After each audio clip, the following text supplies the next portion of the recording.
नमस्कार. नंदकिशोर एज्युकेशनल या यूट्यूब चॅनलमध्ये मी आपलं सहर्ष स्वागत करत आहे. मागच्या व्हिडिओमध्ये आपण लक्ष्मी व्रताचे नियम काय असतात याबद्दल जाणून घेतलं. आता आपण पूजेची लक्ष्मी देवीच्या व्रताची पूजा कशी मांडायची याबद्दल माहिती घेणार आहोत. पूजेची मांडणी. घरात जागा स्वच्छ करून तेथे पाट किंवा चौरंग ठेवावा. त्यावर कोरे रंगीत कापड अंथरून गव्हाची किंवा तांदळाची रास घालावी. त्यावर तांब्याचा कलश ठेवावा. त्या कलशात दुर्वा, पैसा, सुपारी, 5 आंब्याची पाने किंवा डहाळ्या व नागवेलीची पाने असल्यास तीही चालतील वर व नारळ ठेवावा. चौरंग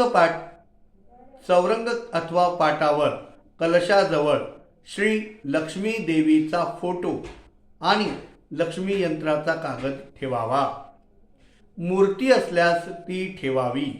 पुढे विडे, पानसुपारी, खोबरे, खारीक, बदाम, हळकुंड आणि खडी साखर किंवा गूळ ठेवून गणपतीची सुपारी मांडावी, स्थापावी.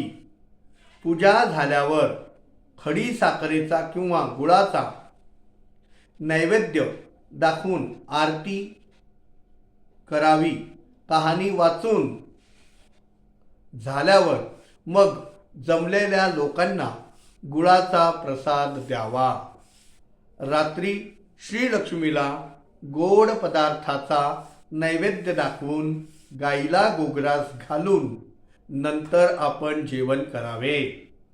दुसऱ्या दिवशी सकाळी स्नानानंतर म्हणजे आंघोळ केल्यानंतर श्रीलक्ष्मीची पूजा विसर्जन करावी. कलशातील पाणी तुळशीला घालावे. कलशातील 5 पाने किंवा डहाळ्या आपल्या घराभोवती टाकाव्या. पाट चौरंग उचलून त्या जागेवर हळदी कुंकू वाहून देवीला नमस्कार करावा. माझे हे लक्ष्मी व्रत नेमाने करणाऱ्यांना मी सतत सुखी आणि समाधानी ठेवेन असे प्रत्यक्ष श्रीलक्ष्मीने पद्मपुराणात सांगितलेले आहे. त्यावर विश्वास ठेवावा. नमस्कार. याप्रमाणे आता पूजा कशी मांडायची याची आपण विस्तृत माहिती घेतली. पुढच्या व्हिडिओमध्ये लक्ष्मी व्रताची कहाणी किंवा श्री लक्ष्मी देवीची कहाणी आपण गुरुवारची व्रतकथा पुढच्या व्हिडिओमध्ये आपण पाहणार आहोत. धन्यवाद.